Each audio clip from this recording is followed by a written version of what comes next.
Krásný energický den. We are in south of Mexico, in the middle of rainforest, and with me is Santiago, a co-founder of a young Mexican company, Toroto, which is innovating in the field of nature-based solution which humankind needs to capture the CO2 from the atmosphere.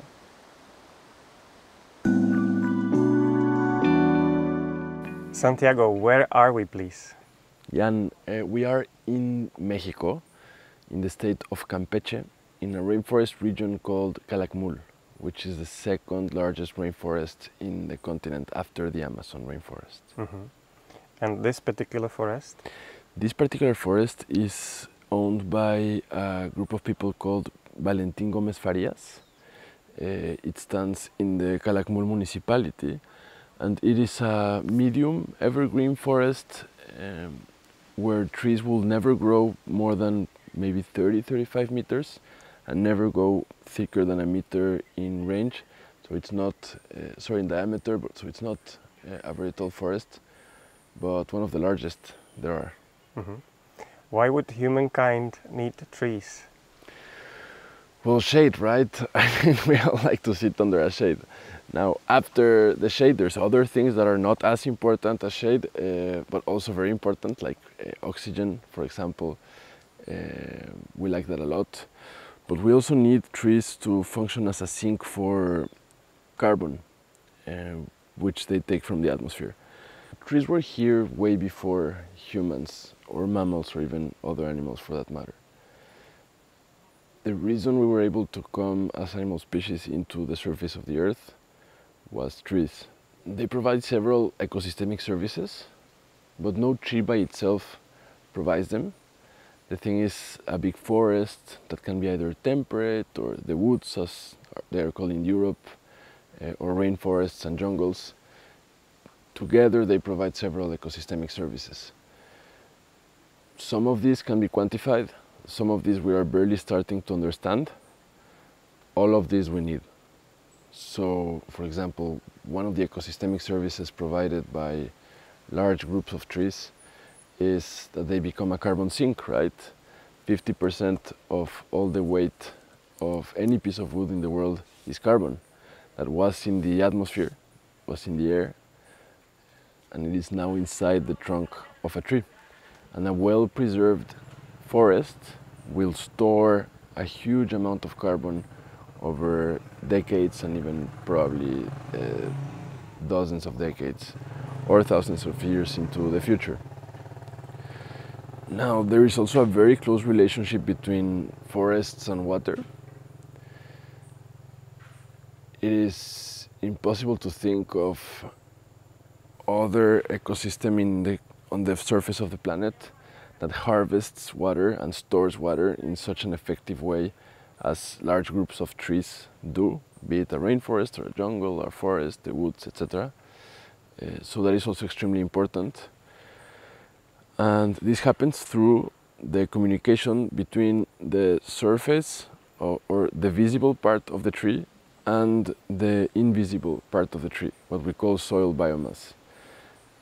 Actually, it's impossible for you and me and even most animals around here to interact with anything deeper than 30 centimeters of soil below us, but a tree can go meters below us and not only benefit from, but also produce several interactions that are needed for water to be harvested in the way that we are used to use it. When we talk about climate action, that we want to reduce the impact of humankind on the planet and prevent global warming, what is it that we can do? Yeah. As individuals, I get asked the question like, what's the one thing? And some people say don't have kids, some people say don't fly, and most people recognize them as the most important things one can either do or stop doing to have a positive impact or a smaller negative impact. That said, I never ever hear the single most important thing to do to reduce your impact on this planet, and that's spend money wisely. It is impossible to spend one single dollar without it having a carbon footprint. It is probably determined how many dollars you will make from now until the day you die. So you can probably try to control what the carbon footprint of those dollars is. That's the number one thing. So earlier in my career, I used to say save money, but then it doesn't make a lot of sense because then people travel or build homes, or which is also very intensive. So I would say invest money in things that you know will help reduce greenhouse gas emissions in the atmosphere. So the number one thing, after probably flying less, is something we all need to do. And that's, I'm not here to tell you that flying less is something we all need to do. Going against having kids, for me, we've lost already, if that's where we are. Like, if we need to go against life, and if we need to go against our core animal being to fight the climate crisis, honestly, I do not agree. I think we are smarter than that as a species. But one thing I never hear about is save money, invest that in clean energy ETFs, invest that in clean crypto assets, invest that in good ESG funds. These are widely available financial products now, and leave it there. And, try to see it as an intergenerational heritage until humankind finds a better, smarter way to spend our money. And as a society or as companies, what are the steps that we can take in preserving the climate? The climate action steps. For sure. So outside the B2C segment, outside the final consumer segment, you have what we distinguish as big companies, governments on one side, and then small and medium enterprises on the other. We all need to decarbonize. If today we turn off all factories, all internal combustion engine cars, all planes stop flying, meat is forbidden from Friday, there already are too much greenhouse gases in the atmosphere. We are already on a 1.5 degrees of heating path and way above that. So we need to decarbonize our economical activities, but it is also very important that we all find a way to play a role in sequestering carbon from the atmosphere and putting it back where it belongs, which is on the surface of the planet. And these guys can help. So even if there are lots of areas for improvement, the carbon market is one such tool where companies and governments can actually have an impact directly on projects that work on reducing or sequestering greenhouse gases from the atmosphere and fixating them permanently and additionally on the surface of the planet. So for companies, it's really easy. All companies should be carbon neutral now. It's not impossible. The projects are there. The necessary green infrastructure is there for that to happen. And the carbon market is now way more accessible than it was even 2 years ago. Not perfect. We still need to work to develop a more robust carbon market, but companies need to go carbon neutral now.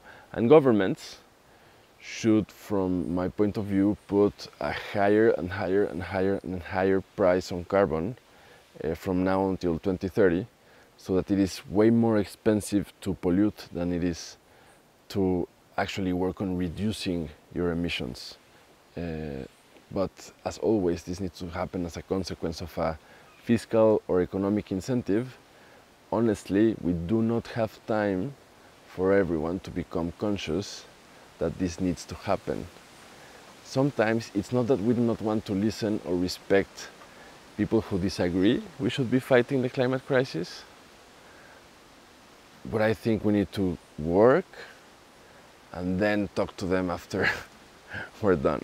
Because if we try to convince them first, we will never be done on time. That's where governments can come in. They can make very swift action.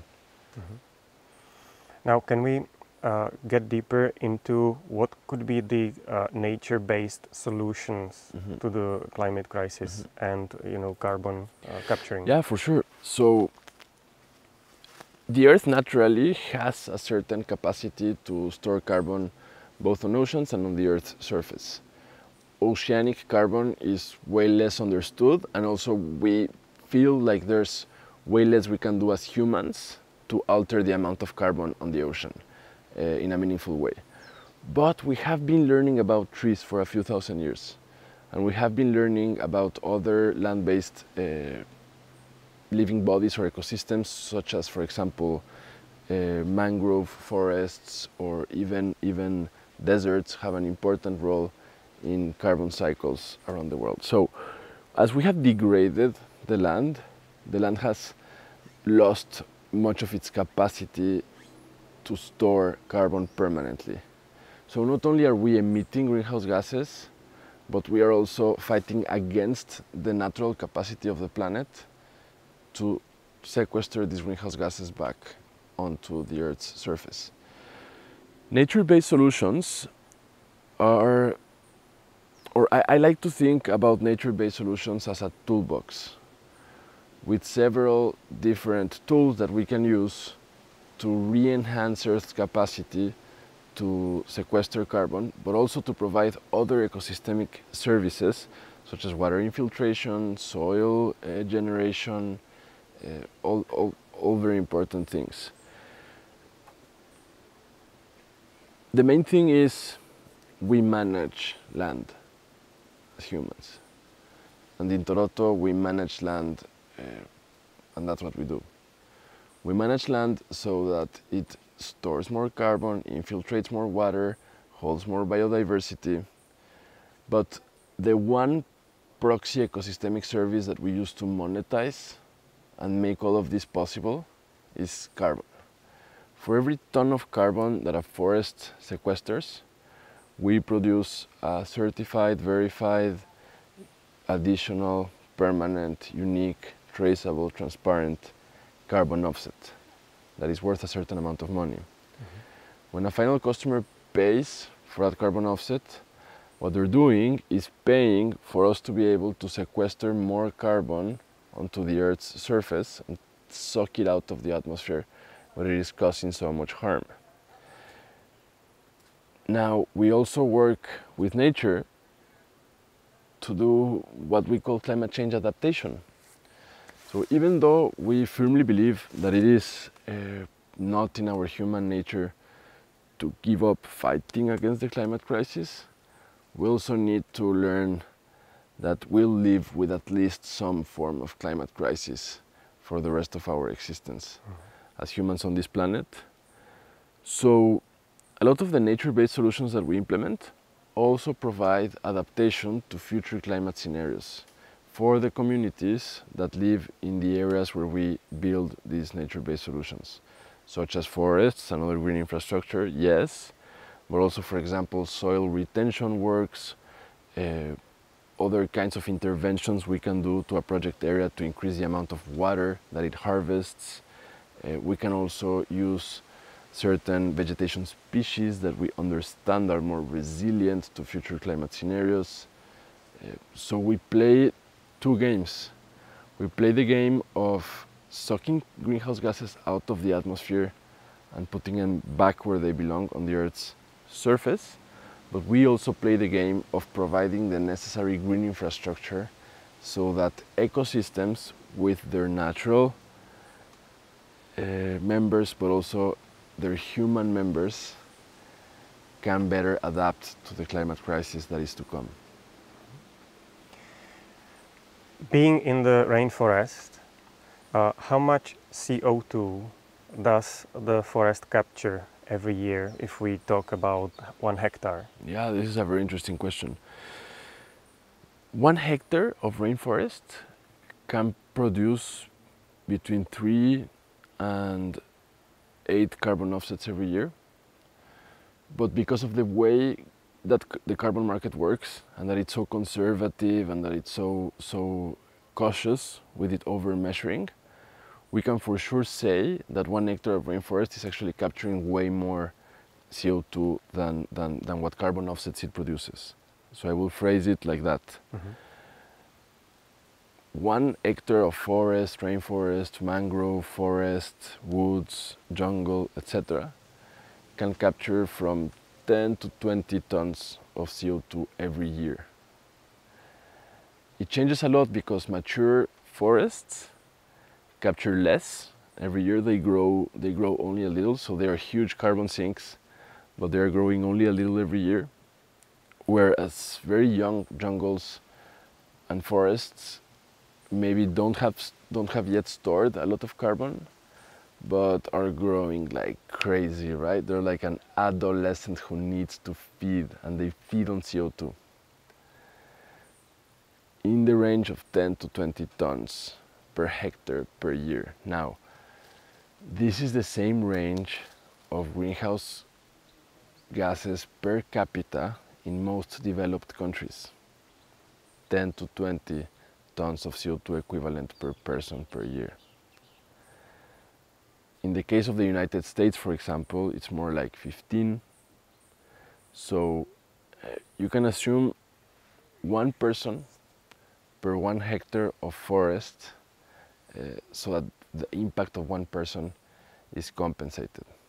But we do not have 7 billion hectares of forest on the world, right? So that can only be a part of the solution. On the carbon market, there are several approaches how you actually claim that or sell the carbon, right? What are they, and what do you do in Toronto? Thanks for that question.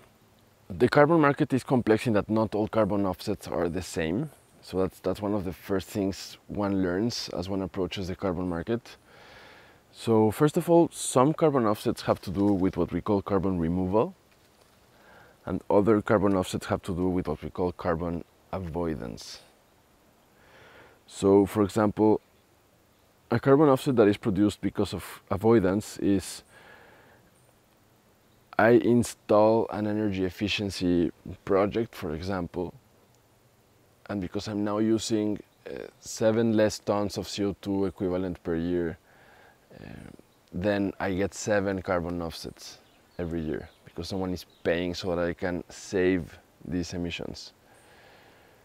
And it also happens with what we call avoided deforestation. If there is a deforestation trend in an area and you are able to stop that deforestation trend, you say, okay, I am avoiding the emission of X amounts of carbon dioxide into the atmosphere.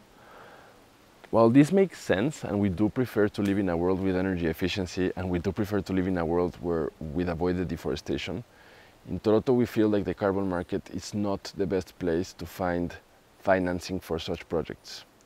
We like to work with offsets that are produced as the consequence of a carbon removal, which is there was carbon in the air and now it is on the ground and I can measure it.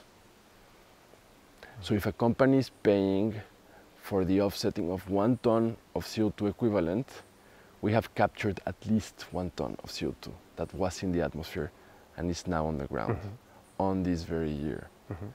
So it is way more powerful as a concept, right? Even when we do conservation projects, not everything is restoration and reforestation. Conservation is the most cost-effective way of fighting the climate crisis, preserving the carbon sinks that we have and that are at risk. We measure the amount of carbon they gain every year. We do not measure how much carbon would have been emitted if this rainforest was cut down, okay? So you can still avoid deforestation. It's just that we like to measure as opposed to just estimating what would have happened and future scenarios that involve demographics, social, economics. It's really not very robust. But we like to measure, see how much carbon we've been able to capture on that 12-month period, and those are the offsets that are produced in Toronto. Now, how do we measure? We establish permanent carbon monitoring sites inside the rainforest, for example, inside a project area. And every year we measure. How do you find those sites? These How do sites, you find them? Yeah, the sites are randomly generated through an algorithm that is there to generate random sites for monitoring carbon. And the reason it's randomly generated is because then we are not biased to choose the places where there are the best phenomena of carbon sequestration.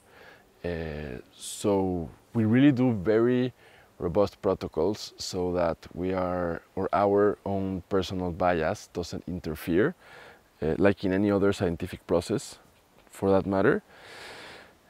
So then they are generated randomly and we need to find the place in the rainforest. So we walk with a GPS for even days, it can be, until we are 10, 8, 7, 5 meters away from the place. We get there, we put a stake on the ground, and then we start measuring.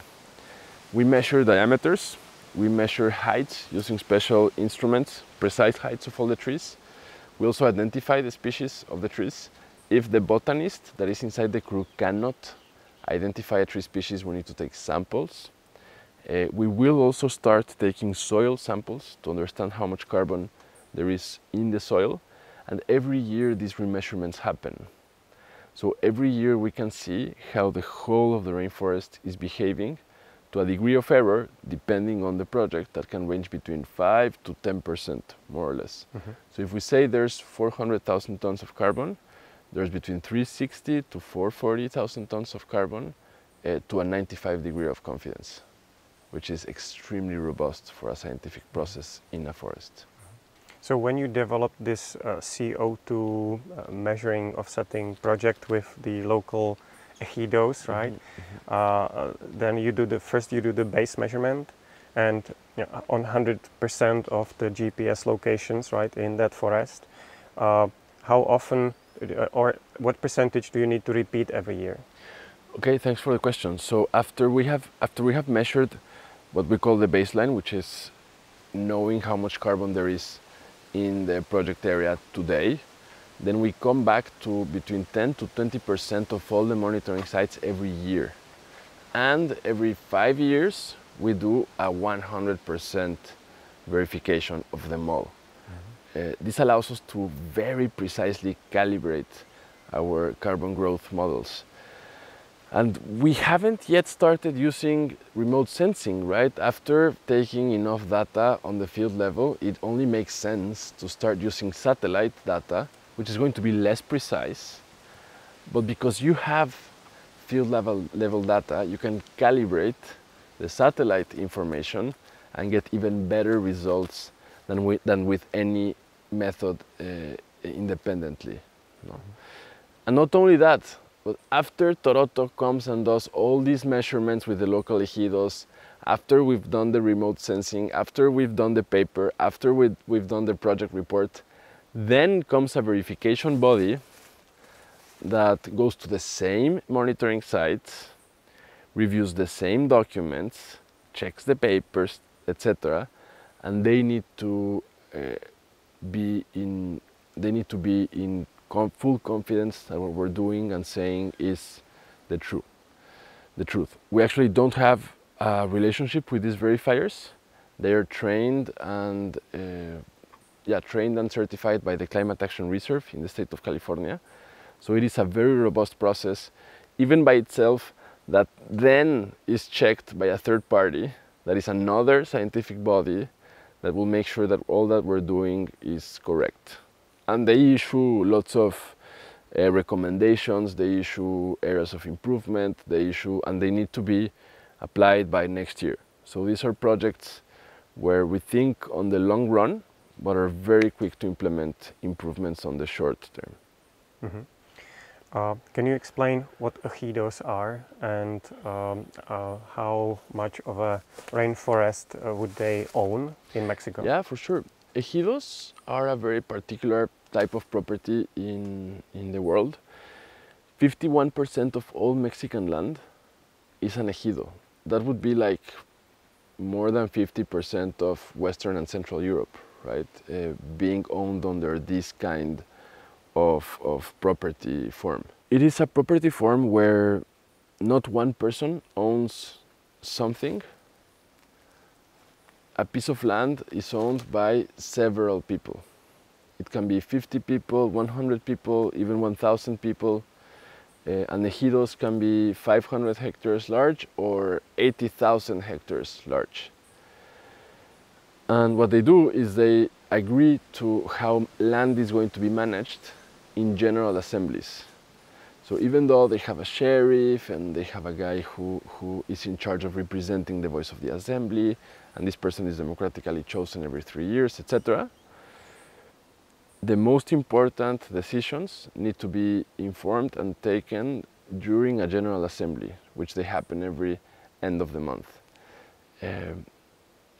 So that also has the consequence that the benefits of these projects don't go to one big landowner, which that would be cool. I mean, that's a person who is putting their land to sequester carbon. But even better, the benefits of such a project go to groups of rural farmers who, in an organized way, have decided to sequester as much carbon as they can, permanently and additionally, inside their properties, which are thousands of hectares large. Mm-hmm.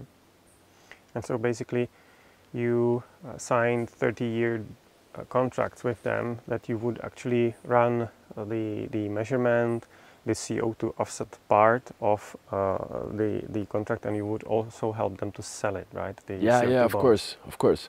And this is also what happens with the money, right? When a company pays for a carbon offset, that should mean they are paying for climate action. And that should go to the pockets of people who are actually executing climate action. And although my ego can be large, well, the guys who are actually executing the climate action are the landowners who are taking care of their forests, of their rainforests, of their woods, of their jungles, etc. So unfortunately what we see on the market is that for big purchases of carbon offsets, not even half of that money ends up reaching the landowner. The landowner is usually on a developing nation, and the carbon offset was usually sold on a developed nation. So that's the number one thing where we thought, well, yeah, the carbon market is not working because money is not going into sequestering carbon. Money is going into a very long chain of middlemen, right? Yeah, brokers, servicemen, people who introduce you to companies, traders, consultants. I mean, it's huge. So one of the things we do is we do all the necessary investment for the project to happen. We take care of selling the offsets ourselves. We try not to work with brokers unless it makes sense. I mean, it can make sense sometimes. But when we do, all of the commercial costs come from our cut. The ejido, the rural landowners, always get at least 70% of what final customers are paying. And we haven't even seen that. In most of our agreements and projects, it's more like 75% of what final customers are paying. And we, from our 25 to 30%, which can also be way lower. There's projects where we are at 18%, etc. We take care of developing the project, doing all the technical work, but also selling the offsets on global markets at the best possible prices. Because this is something else that's important, right? If the price of the offset is not correct, then the thing doesn't work either. If the prices for offsets are too low, then the landowners will better do a reconversion and plant corn instead. Like, why would they do it just like that when they are people who can be very poor, who can have hardships throughout the year, etc. On the other hand, cheap offsets also don't incentivize companies to reduce their emissions first. So if companies can just buy millions of cheap offsets every year, then when will they ever reduce their emissions? Not only that, when a company thinks of a very carbon intensive project that has not happened yet, if offsets are cheap, then that is just added to the cost of the project and the project moves forward, which can have the consequence that cheap offsets actually produce increased emissions. Offsets need to be expensive enough that it is better for companies to first reduce their emissions. But when they can't, they buy offsets that are expensive enough so that the landowner actually works on restoring, preserving, conserving and sustainably managing their land. We have just seen a top price of the regulated CO2 market, carbon market in Europe, which was at 60 euro per ton CO2 equivalent. Where do you see the, for the Ejidos, where the price would be so healthy that they would be really incentivized to take care and grow more rainforests? I mean, for it to be like a massive event in that offsets are so expensive that people are actually reconverting agrarian land into forests and rainforests and jungles again, you would need to be talking about $80 a ton, maybe from $60 to $80 a ton for the offset. Now, it is enough to do very serious restoration and serious land management for degraded lands, for heavily degraded lands, from 30 to 30 upwards. 30 is the lowest possible price for that to actually make sense. So if the bonds, the CO2 offsets cost, let's say $20 per ton, and I think what has not been said is that you can only buy them once the carbon has been captured, right? And where do you see the prices of the voluntary bonds to be in 2021? We see the prices for voluntary bonds in the North American market in 2021 to be between $10 to $13 a ton. Now, this is very hypothetical because there are very few offsets, very few high quality offsets in voluntary markets in North America today. There's actually a huge demand and not enough supply, particularly in 2021. So it is expected for prices to go up to $20 a ton before 2023 is over in North American voluntary markets.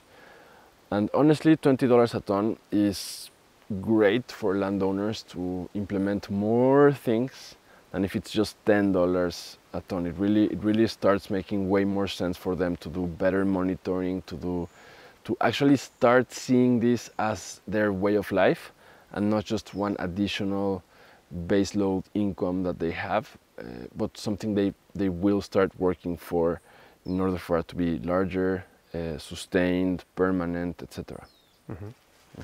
How much rainforest is just in Mexico being lost every year these days? That's a good question. Actually, I know there's a loss of between 500,000 to 1.5 million hectares every year of forest in Mexico. I don't know how much of that is rainforest and how much of that is temperate forest, but I would assume that at least 100,000 hectares of rainforest are lost in Mexico. This is a big problem. I mean, even today, right? There seems to be lots of good feeling around the solutions to the climate crisis. COP26 around the corner in Glasgow, etc. But I mean, the reality is, from the moment this video started to now, we've lost like 45 hectares of rainforest per minute around the world. So it's like over 1,000 hectares of forest or rainforest have been lost since this video started. So in other words, the carbon market, if the prices are high enough, that really is a powerful method how we stop deforestation, which we must do, and we start reforestation.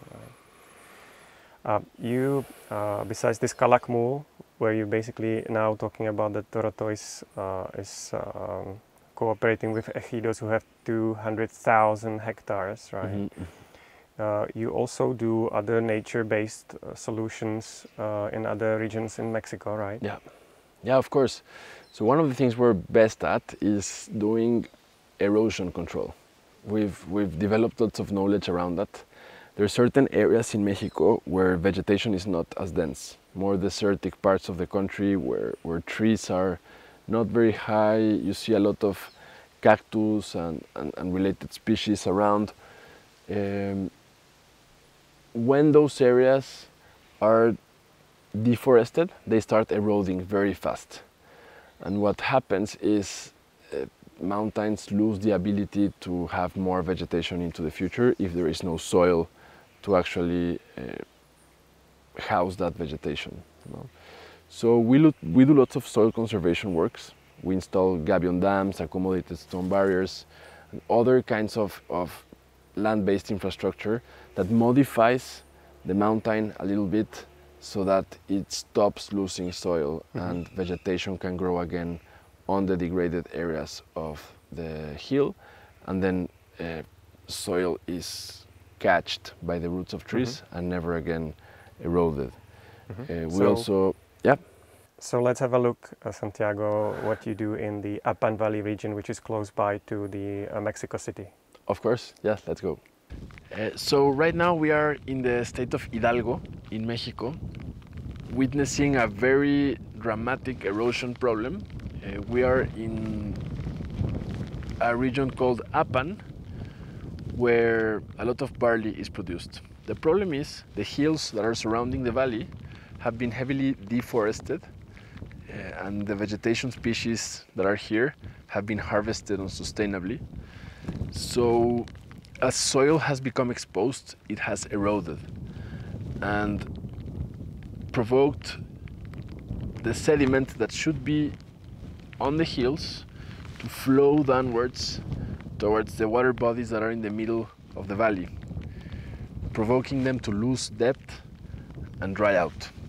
So what we do is we implement nature-based solutions that stop erosion from happening, both through green infrastructure in the form of new low-altitude forests using native species, but also in the form of physical infrastructure that retains soil in its way before it actually goes to the valley.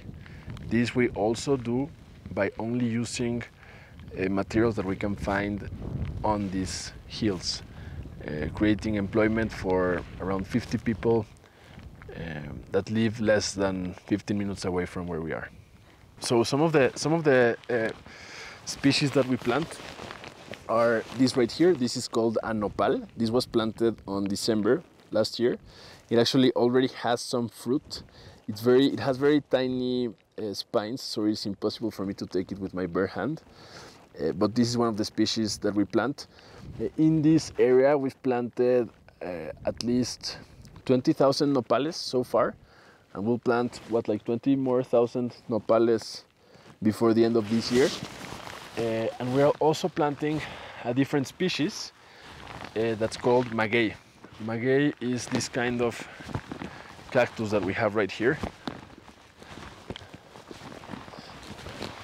So this is a maguey. This is this one is not natural. We didn't plant it here, and it has great properties because it holds a lot of soil with its roots. It captures a lot of water. Actually, it has the right shape for it to capture what little rainwater we have here. And we're also reforesting at least 70,000 of these trees. This is a juniper tree, very typical from the area. And what's great about this tree in particular is that it doesn't need a lot of water to survive, and it can also thrive on very thin soils, very poor thin soils that have been degraded. So actually the combination of nopales, magueyes, and sabinos is a great combination for restoring degraded land, such as this in the central regions of Mexico. Of course, one of the good signs here is that we not only see nopales, magueyes, and sabino, but we also have lots of different bush species that provide soil cover for those places where a tree cannot grow. So these are also very indicative of the health of this particular area. Now, why is this particular area healthy? Well, because it has the necessary protection from existing specimens.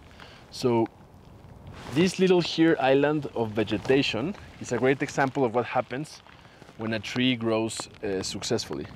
Just 3 meters away from here, you do not have all these bushes, you do not have all this richness. In the land there's probably a snake living somewhere here, probably mice and rabbits living around.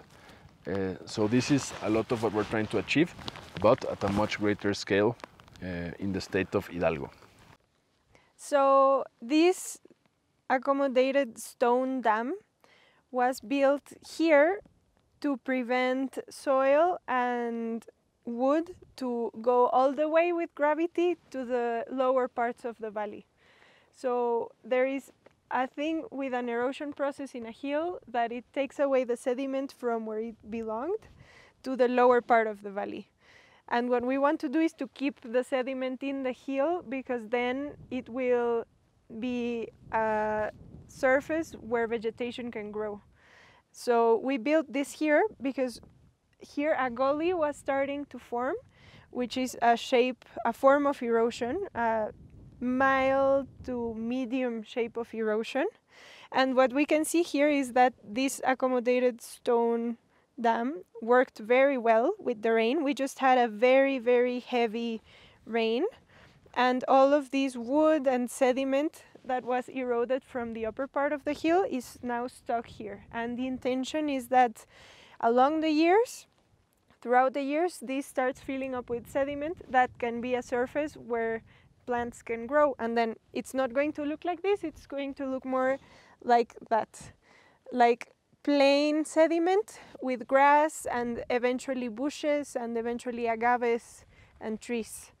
And this was built by a group of people that we hired to monitor the reforestations and all of the works that we are doing, because it's no point if you just go and plant a tree and leave. Like, nothing assures you that the tree is actually going to grow. You need to monitor for several years until the trees that, or the agaves that you planted, have a sufficient height to not be targeted by sheep or by goats or by cattle in general. So these people are fertilizing with obviously natural fertilizers all of the plants that we put here, and whenever they see the chance to build a soil conservation work such as this, they do it. And they built one here, there is another one like 5 meters away, and then there's another one downhill, and the intention is to avoid the sediment from leaving the hill. So right now we are in a polygon that we reforested with agaves, such as these ones. These ones were not here a year ago. We actually planted them a year ago. Literally, we started this polygon 1 year ago. Literally, yes. And the thing with doing reforestations in slopes is that you do not want to promote water erosion, because if you do it incorrectly, then you can create channels for the water, and that can be very, very negative. So if you can see, we planted lines of agaves, but the lines are not exactly the same. So the plants are kind of zigzagging perpendicularly to the slope, so that there is not one pathway that the water will follow without bumping into one of these plants. And the intention is that these plants grow to be very, very big, and then they will effectively prevent water erosion. And they will hold the soil with their roots, and they will promote the growth of other species. Like, for example, this is an even better example. Here you have a lot of trees and a lot of nopal, and they hold so much soil with their roots that other plants are able to grow underneath. And you can clearly see the difference from this patch of vegetation to here, where we only have these baby agaves that we planted a year ago. And they are going to take several years to grow. but that's how nature works.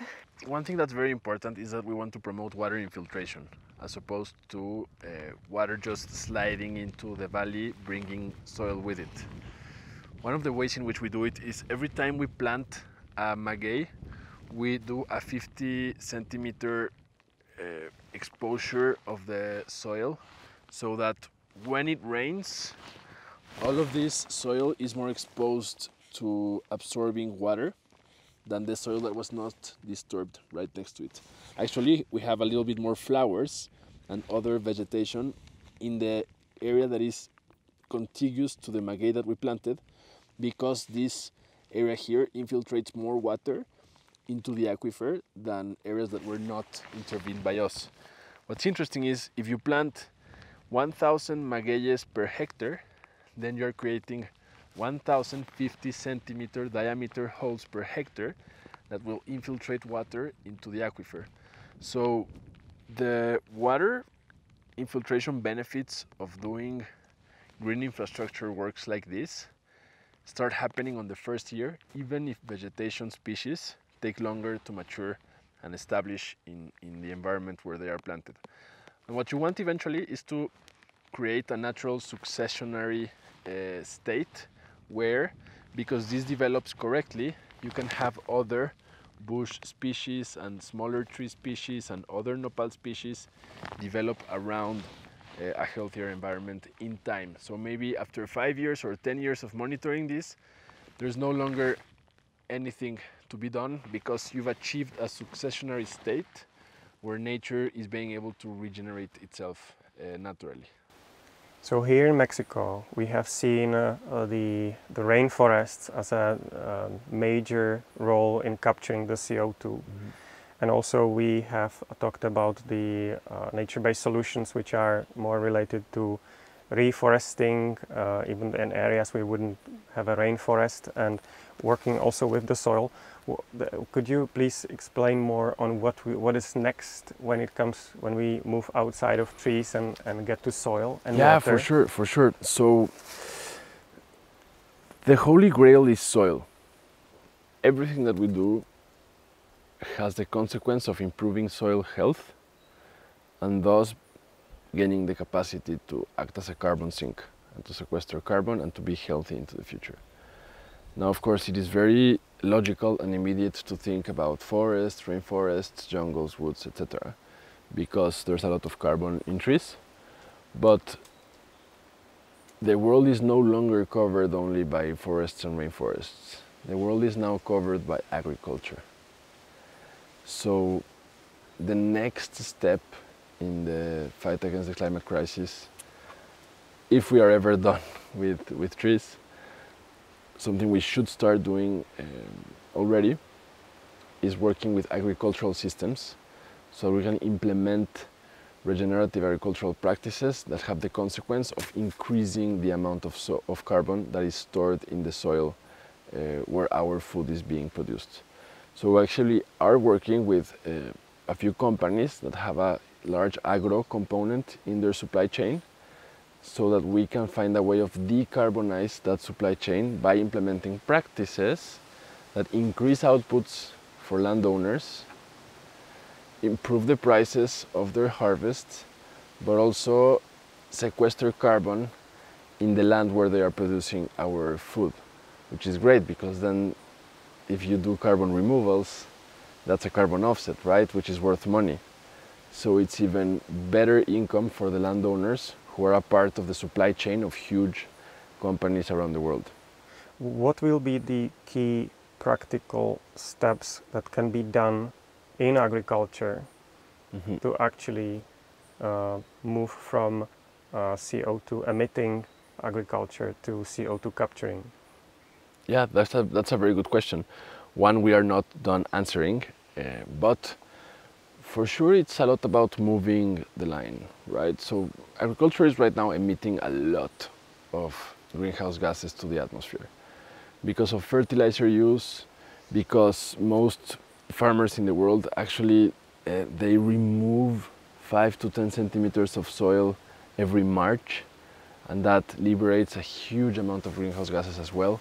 It also has to do with the fact that After we harvest, we leave the soil uncovered, so it further degrades and loses capacity to store carbon the next year. So one of the things we can start doing very fast, a practical step, is way less fertilizer, because those are nitrogen based, which is also a greenhouse gas. So way less fertilizer.